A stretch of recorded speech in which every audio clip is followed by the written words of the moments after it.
I started my quest in search of the answers to some very difficult questions. What was Portuguese rule in Goa like? What happened to the Hindus of Goa around 400 years ago? As I started searching, I found that the Portuguese had documented the history quite well.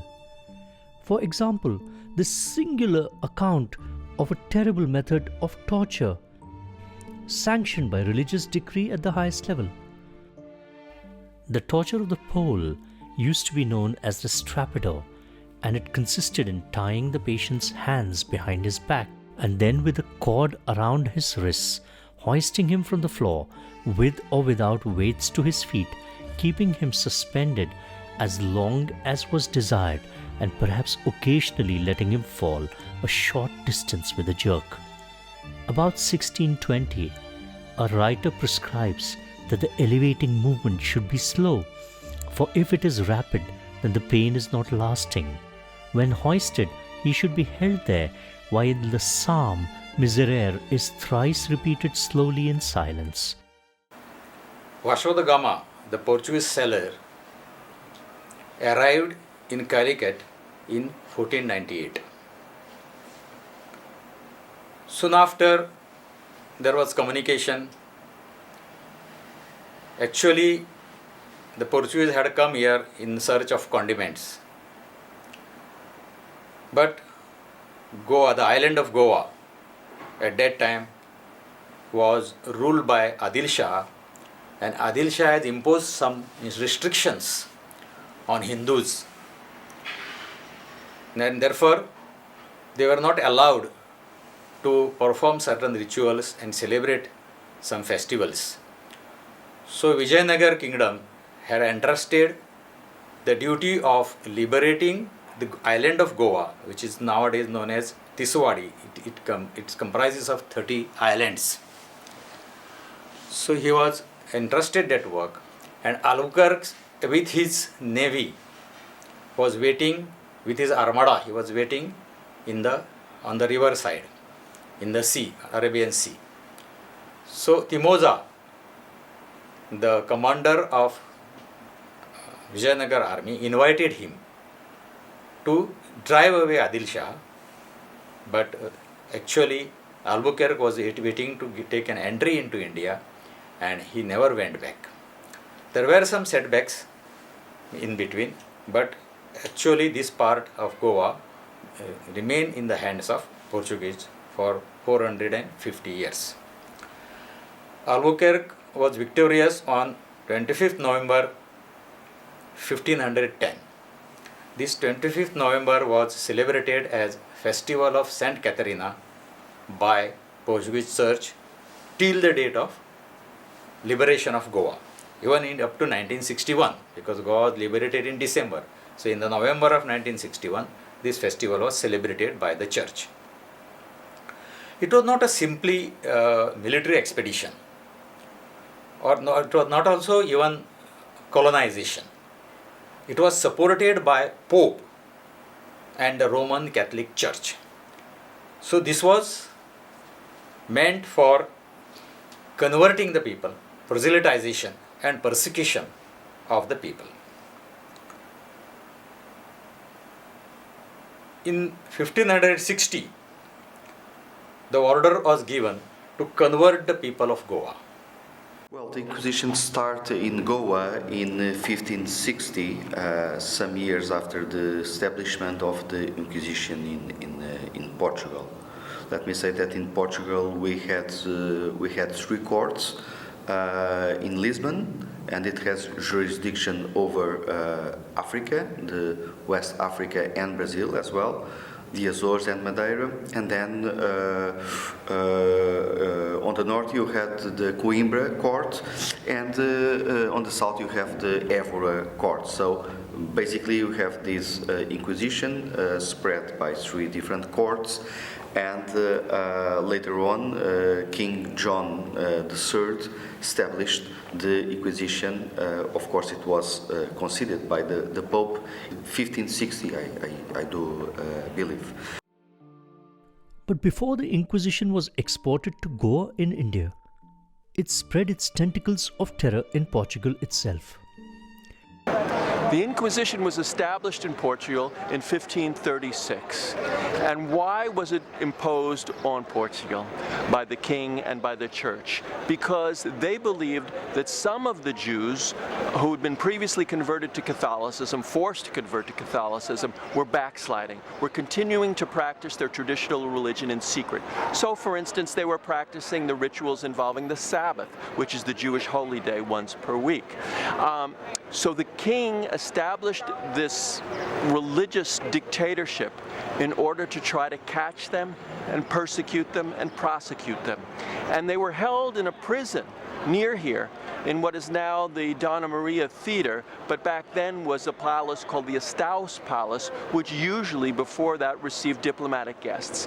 But the prisoners of the Inquisition were housed there, were tortured there. And why were they tortured? It was hoped that they would give the names of other secret Jews who were practicing their traditional religion. It was also a money-making scheme for the Catholic Church because they would confiscate all the property of their prisoners. And the Inquisition lasted in Portugal all the way from 1536 until the 1770s. So something like 20 or 25 generations of Portuguese people lived in terror of this religious dictatorship. Unfortunately, the Inquisition was also exported to Portuguese India, to the colonies of Portugal in 1560 when it was imposed on Goa. Some of the dungeons are holes like cellars or wells, 15 to 30 fathoms deep, with openings above through which they let down the prisoners with ropes and draw them up when they will. Such prisons I have seen myself. Some sit in great cold so that their feet are frostbitten or frozen off, and afterwards if they escape, they are crippled for life. Some lie in continual darkness so that they will never see a ray of sunlight, and know not whether it be night or day. All of them have their limbs confined so that they can hardly move and are in continual unrest and lie in their own refuse, far more filthy and wretched than cattle. As the church started to destroy Hindu temples, I looked into the deity Mahalakshmi's eyes, which were filled with compassion, and wondered what must be going through the minds of her devotees in Goa at that time, to have to witness the wanton destruction of all they held so dear. So generally what we call as Goa Inquisition or the Holy Inquisition, it was started in 1560. The three talukas of Goa, the present day three talukas of Goa, that is Salsette, Bardes and Tiswadi. So these three talukas were captured by Goa by Portuguese in 1510. So the Holy Inquisition, or what we called as Goa Inquisition, was implemented by the Roman Catholic Church of Portugal, the Roman Catholic Church of Goa that time, on the citizens who were living in the island of Goa, that is island of Diwad or the island of Goa, what we call. And after that it was implemented on this the citizens of this taluka, that is Bardes, Tiswadi and Salsette. I am from Kunkalim, it is in Salsette taluka, so my village suffered from this Goa Inquisition.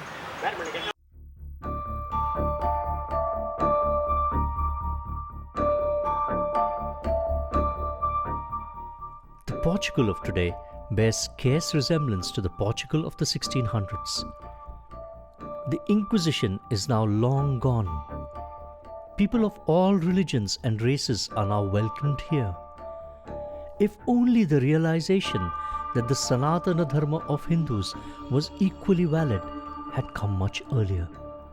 Daily life has for the most part now lost connection with religion. But that was not the case in the 1500s. And as Richard Zimler tells us, the response to one of his novels was quite unexpected. I wrote a novel about how the Inquisition destroyed families for so many hundreds of years. It's called Guardian of the Dawn, and it takes place just outside Goa, the beginning of the novel, and then a family of converted Jews is destroyed through the inquisitional process. When I published it, in the UK, in America, and elsewhere, I got hate mail for the first time. Letters arrived, and some of them from Goa, emails, telling me what a horrible, disgusting person I was. Telling me, too, that the Inquisition never happened in Goa.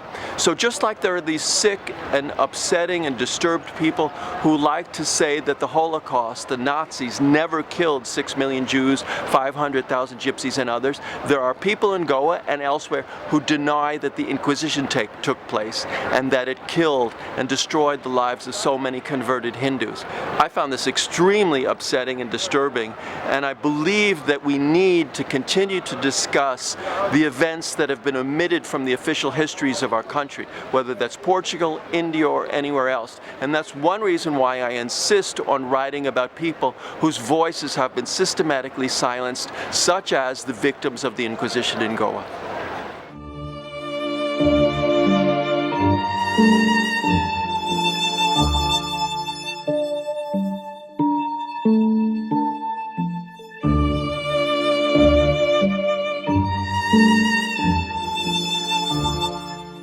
This was not simply a military expedition, but it was a war of colonization supported by Pope of Roman Catholic Church. In 1560, order was given to convert the people. The order was as follows: accept Christianity,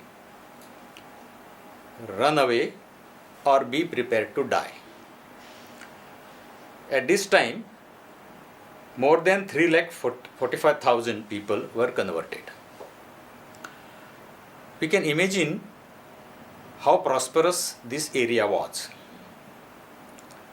because even when Goa was liberated, Goa's population, total population, was 5 lakh. So this is the number of the people converted in 4 tehsils of today. At that time there were 3 tehsils. So you can imagine how prosperous this area was, this land was. One of the most terrible laws passed by the Portuguese authorities was that of the forcible conversion of Hindu orphans. On March the 28th, 1559, Dessai issued the following order, which struck terror into the hearts of the Hindus. I order that as from the date hereof, the children of Hindus who in this city of the island of Goa in the territory of India are left without father, mother, grandfather, grandmother or other ascendant lineals and are not of an age at which they can have understanding and judgment, as soon as the last of such relatives is dead, the judge of orphans who has jurisdiction should cause to be taken immediately and handed over to the College of St. Paul of the Society of Jesus of the said city of Goa, for being baptized, educated and indoctrinated by the fathers of the said college. The royal order was endorsed by Viceroy de Antao de Noronha in 1564 and by Governor Antonio Moniz Barret in 1575. There's another royal decree to the same effect, dated April 3rd, 1582. But there were frequent complaints that even children whose mother and grandparents were living were being snatched away from their families for being baptized. As religion was a very important issue for the Portuguese, as it was for the Spanish, we should remember that this Portuguese project of expansion was in a certain way blessed or accompanied by the Pope. And we have to note that the Portuguese evangelized the Goans, the Hindus mostly, and this is not an easy process. First, they tried to evangelize the upper caste in Goa, and they had to, or they believed they had to survey all this process. And as the new Christians in Portugal, the authorities were really afraid that the former Hindus could remain practicing the so-called Gentile practices, like going to the weddings and with resource to dancers of the temple, and to use coconut milk in certain occasions over the marriage, or like to spread rice, and this was not very well seen by the church, because they need to be pure Christians. And so this enormous religious proselytism in Goa, in a certain way, determined the establishment of the Inquisition. So, firstly, this Inquisition was on new Catholics or new converts. So, they were prevented from their old tradition.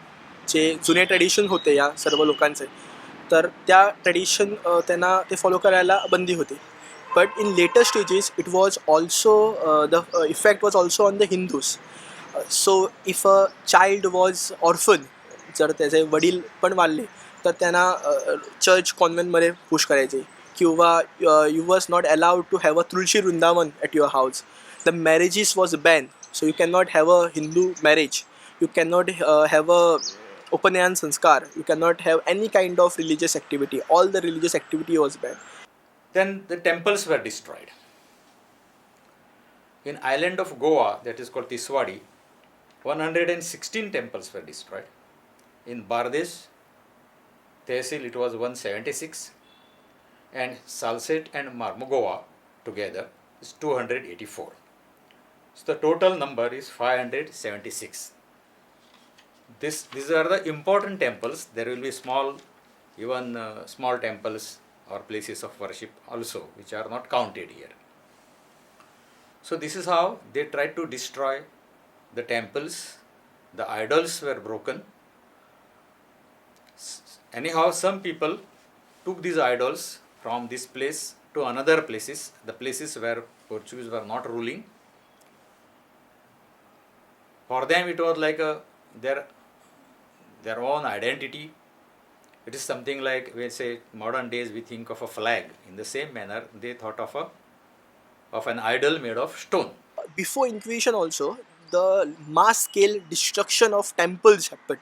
So, it is in Salsette only around 300 to 400 temples were destroyed by the captain of Rasol fort. And in all three talukas, the most of the temples were destroyed. The Saptakoteshwar temple at Narve in Goa is considered to be one of the sites of 6 great temples to Shiva in the area of the Konkan. The temple to Saptakoteshwar was originally built by the Kadamba dynasty king for his wife Kamla Devi, who was a great devotee of Shankara. The Kadamba kingdom was conquered by the Bahmani Sultan in 1352 for around 14 years, when the Saptakoteshwar temple was dug up. The Saptakoteshwar temple was demolished in 1560 by the Portuguese. A chapel which was dedicated to Nossa Senhora de Candelaria was erected in its place. The Shivlinga was actually used as a well shaft until some Hindu Mahajans managed to rescue it. The Murti was then smuggled across the river to Bicholim Taluka, and it was then installed in a brand new temple. This temple was then revamped in the year 1668 by the great Maratha king Shivaji. This village of Narve can be reached by a difficult route that requires a ferry boat from the island of Divar.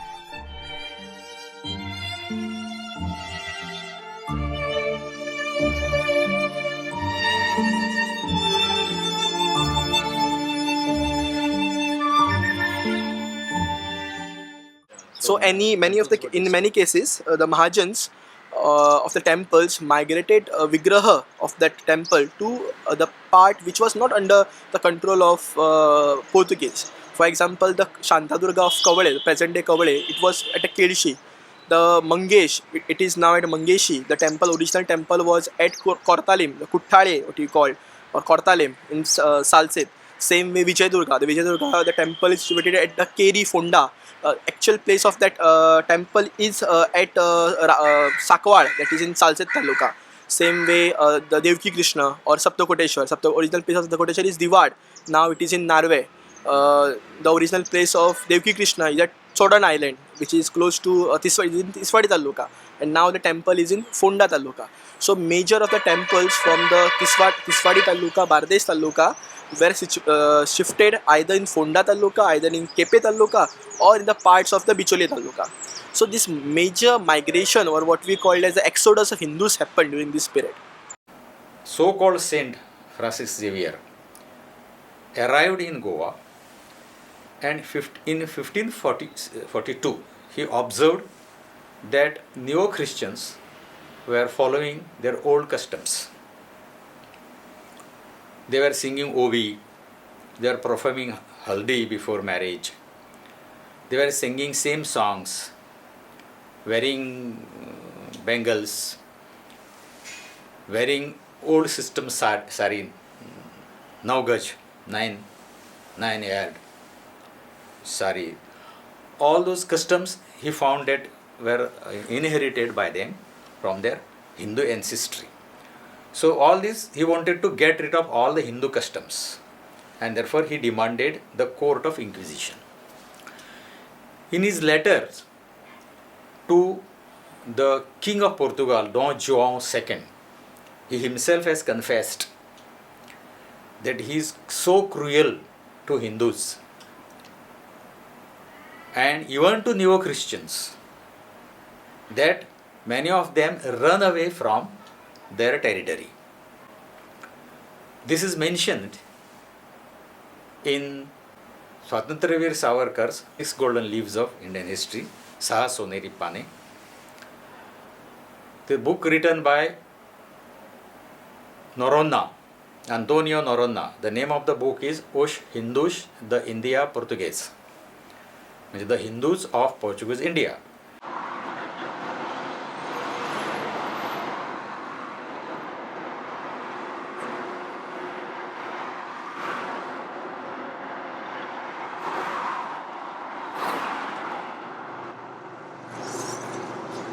The Inquisition tortured its prisoners, and why did it do that? Because it wanted to get the names of other people who were continuing to practice Judaism in secret. So for as little as washing your sheets on a Friday before the Sabbath, you could be arrested, and then you'd have your hands tied behind your back, latched up on a pulley, and you'd be pulled up to the ceiling and then dropped very quickly to break your arms or take your shoulders out of their sockets. And they were trying to get you to say, yes, my wife was continuing to practice Judaism, or my brother-in-law, or my children, and then they would be arrested as well. Their assets would be confiscated, and they'd be tortured. So whole families, whole generations were destroyed by the Inquisition. And it continued in Portugal from 1536 all the way up to about the 1770s, when it was dismantled by the Marquis of Pombal, one of the great Portuguese prime ministers. Unfortunately, the Inquisition was exported to Portuguese India starting in 1560. It was imposed on Goa, and there, instead of going after converted Jews, it went after converted Hindus. So you could be arrested for as little as whispering a prayer to Ganesha, or making an offering to a shrine that you kept in your home. And again, if you were arrested, you would be taken to the Inquisitional prison in Goa, where you would be tortured because they wanted the names of your family and friends who were continuing to practice Hinduism. And this lasted all the way from 1560 until 1820. So you can imagine the number of generations, the fear, the horror that engendered in the population of Goa. Unfortunately, there still are vestiges of the psychological trauma that's created in the people of both Portugal and Goa. If you walk around Portugal today, you will see that people keep their blinds and their curtains closed. They build huge walls around their homes, because in Portugal you do not want to discuss your private life, your beliefs, your religious beliefs, or any other beliefs with anyone outside your family.